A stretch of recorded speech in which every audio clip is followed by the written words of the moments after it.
Hello and welcome, Align Tribe. I am Angie Love, an expert in the helping profession of social work, and I am here to help people on their spiritual healing and personal development journeys.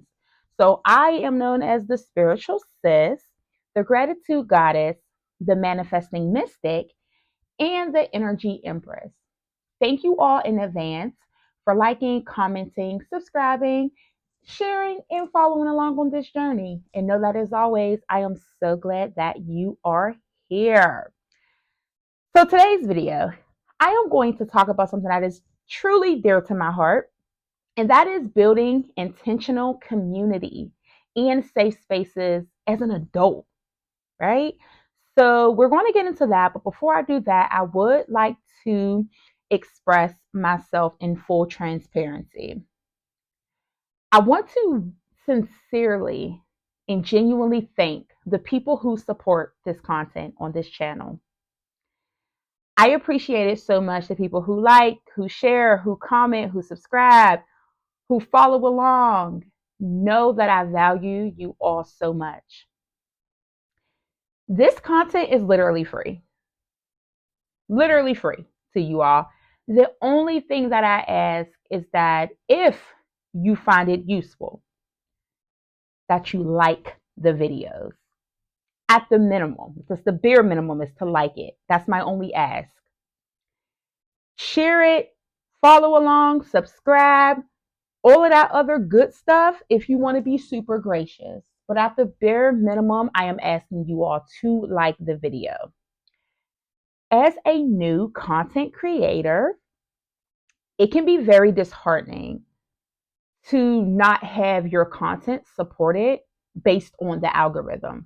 Yes, I'm talking numbers. If you know me, I'm a very laid back type of gal.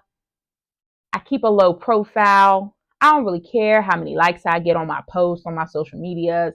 I'm not that girl because I'm really that girl. I'm really her in real life. So I really don't pay attention to metrics in that way. But when it comes to content creation, it kind of matters, right? So I have to step out of my own element to make sure that I'm watching the analytics of my videos and what videos get more likes, what content are you all interacting with more, right? So people will tell me in person how helpful the content has been, and it completely fills my heart, you all. It does. But YouTube should also know that, right? YouTube should be made aware so that others who may benefit from this content as well can find my videos. If the videos are not being liked, shared, commented on, it does not move up, right? It will not be recommended to other viewers who are similar to you all. Based on your demographic and where you're tuning in from, they have like little profiles of us all, of our data, right? And so if you like the video, then they'll refer it to another 20 people who tends to watch similar videos to you. Just to give you all a quick synopsis of like the background of how the algorithms work. I really have wrestled with discontinuing the content because while I hear that it's helpful, I don't feel like it's being supported in the magnitude that it could be. Now, mind you, you all are your own people. It's not for me to tell you all what to do. That's not what this is about. This is about the fact that we live in a society where people will sit and watch and like videos of celebrities, influencers, people who they do not know, buy up all of their products, support them, spend hundreds of dollars to go see them. But when it comes to supporting your own people, the people who you know, the people who you respect, the people who you love, the people whose opinions and insight and advice and guidance and wisdom can really help you to transform your life, it's like, no, hands off. I'm just going to kind of like watch and not support. And so I did want to take some time out just to address that because it is something that I have been noticing as a trend the last like 4 weeks or so. And it would be super appreciated if you all would interact with the content. I am going to be cutting back on content, possibly posting 2 videos a month instead of once a week. I am in a doctoral journey, about to get my doctorate degree. I work 2 jobs amongst doing tons of other things. And I put a lot of time into designing, editing, recording, creating scripts, and it doesn't feel like a job for me because I actually love it. But I do not want to continue to put all of my energy and effort and focus into this if it is not going to be supported. When I think of the amount of people who I know and the amount of people who come to me for spiritual guidance and advice and things of that sort, I know for a fact that this content could be more supported. So I'm going to end that there. Do what you will with it. That's just me being fully transparent about my experience on the other side of this phone recording and what it's been like from the behind the scenes and just kind of watching the analytics and data. So, transitioning into the topic for this video of building intentional community and safe spaces as an adult. As an introvert like myself who is spiritually sensitive, this has been on my heart lately. I'm extremely grateful for my spirit tribe, my soul tribe, my mentors, my families, my friends, just people who support me in general. I am intentional and strategic about protecting my peace and energy. If you know me in real life, then you know. And this year of 33 for me has been forcing me into being even more protective than I have been in the past because some stragglers have been slipping through the cracks. So I wanted to come to you all and give you all 5 tips for being intentional and mindful about creating safe spaces and community.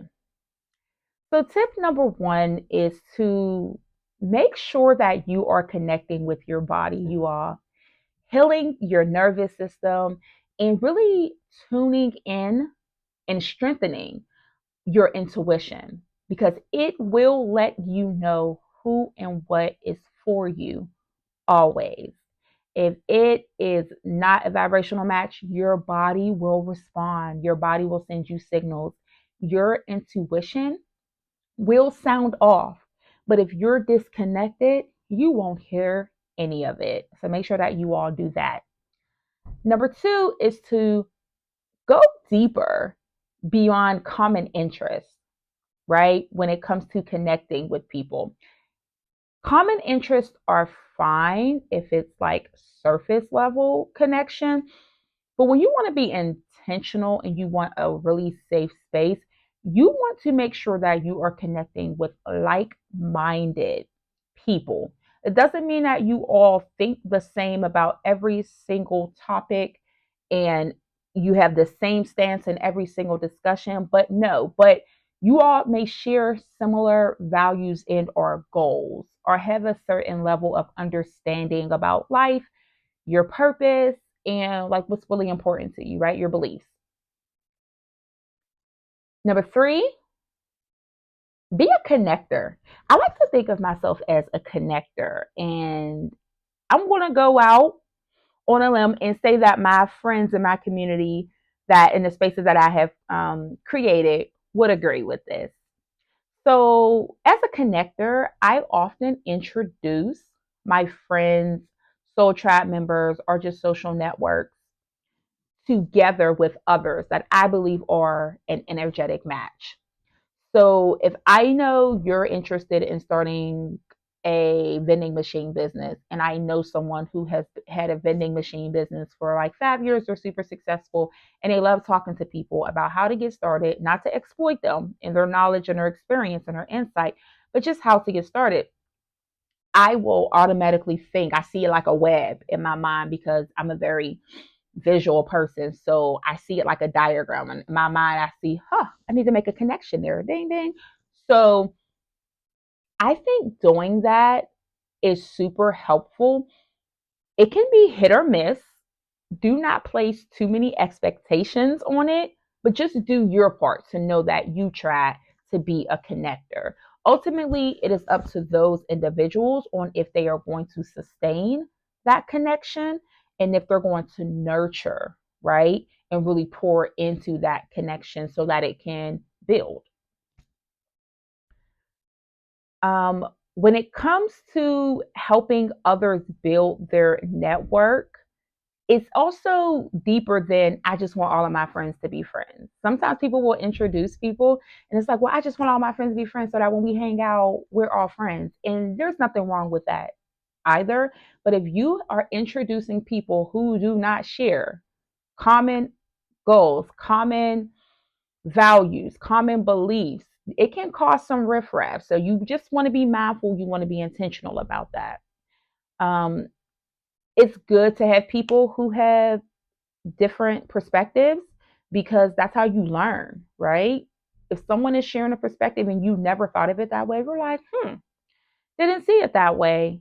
I'm going to have to look into that and really sit with that and really come up with if I have a new stance on this issue now that this new information has been brought to me in this manner that I could receive it and I can really understand and respect the delivery and the perspective.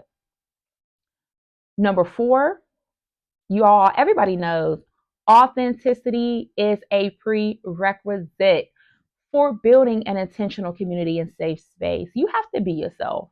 You have to. Eventually, all masks fall. Like every mask will fall.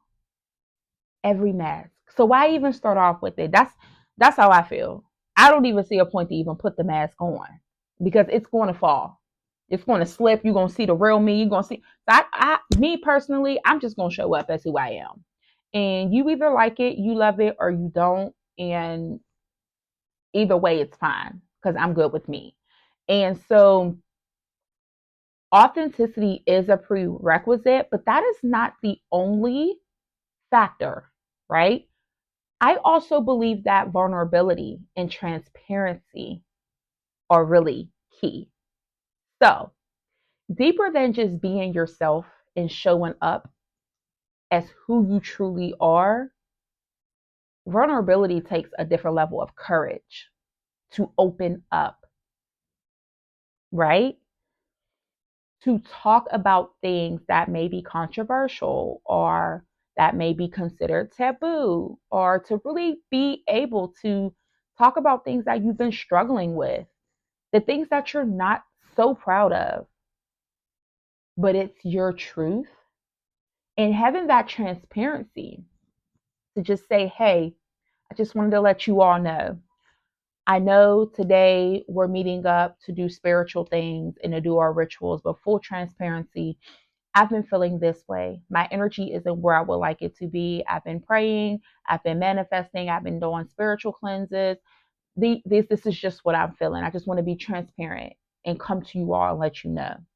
That takes a level of vulnerability and transparency. And when you are in intentional spaces that really value you, right? People are going to meet you where you are. Okay, thank you so much for letting us know that. I want you to know that you can come a little earlier, maybe before everybody else gets here. And if you want to, I can also help you with doing some cleanses and some different things. Um, Help you meditate with some crystals. I got some crystals I can gift you. We can do a journaling exercise. And we can do that, try to see if you feel better before people get here. If you're still not feeling up to it, we'll have our one-on-one time and you can exit before everyone else gets here, or another option is you can just sit this one out, but know that I'm here and I support you either way, right? So when it comes to vulnerability and transparency, it allows the superficiality of relationships to be limited. So that surface level that really, it's just like we're friends because we cute and we dress cute and we go fun places and we go to brunch and we go party and it's a good time and it's a vibe. It allows that to be limited because there's a true connection when you're being intentional. The last one, number 5, be open to evolving and outgrowing spaces, people, bonds, and journeys, because forcing things can really cause pain, while surrendering can really bring peace and set you on the path that you're meant to be on. Just a quick share. I have immense gratitude for everyone. Yes, I said everyone, no exaggeration, that I have ever met on my life path. And this is why I truly value the lessons, the memories, and the journeys that were shared, right? But when it is time to release, I admit it. I admit it. I have in the past clung to things, to spaces, to people, to jobs, you name it, that have caused me trauma and unnecessary pain. And the very moment that I surrendered, my path was revealed to me in a way that was so clear. It was like my glasses were murky and foggy, and they were just white, clean, and I saw things vividly, to the point where it would give me a visceral response in my body, because I was like, oh my goodness, like, oh my goddess, this makes so much sense. Like, I see it clear as day. I didn't see it before. So I truly, truly encourage you all to be intuitive, to trust yourself, to do the work, to sit with yourself, to be still. I know being still and healing sometimes is just so boring. I get so bored. It's like watching like the paint dry off the wall. Sometimes I just want to stick needles in my eyeballs, but it's necessary. It is so necessary. And the benefits, and once you get towards the end of the tunnel and you start to see the light, you're never the same. You truly ascend into your highest version of yourself. And I mean, isn't that amazing? Like, what more could we ask for, right? I hope that you all enjoyed this video. Thank you so much for tuning in. And remember, the way to support this content is to like, share, comment, and or subscribe to follow along on this journey. And let me know in the comments what you'd like to hear more about. What are some topics that you're interested in?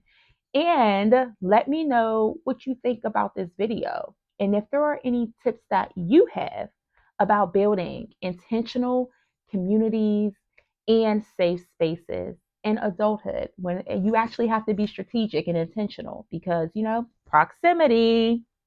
So, as always, remember that love is the highest frequency.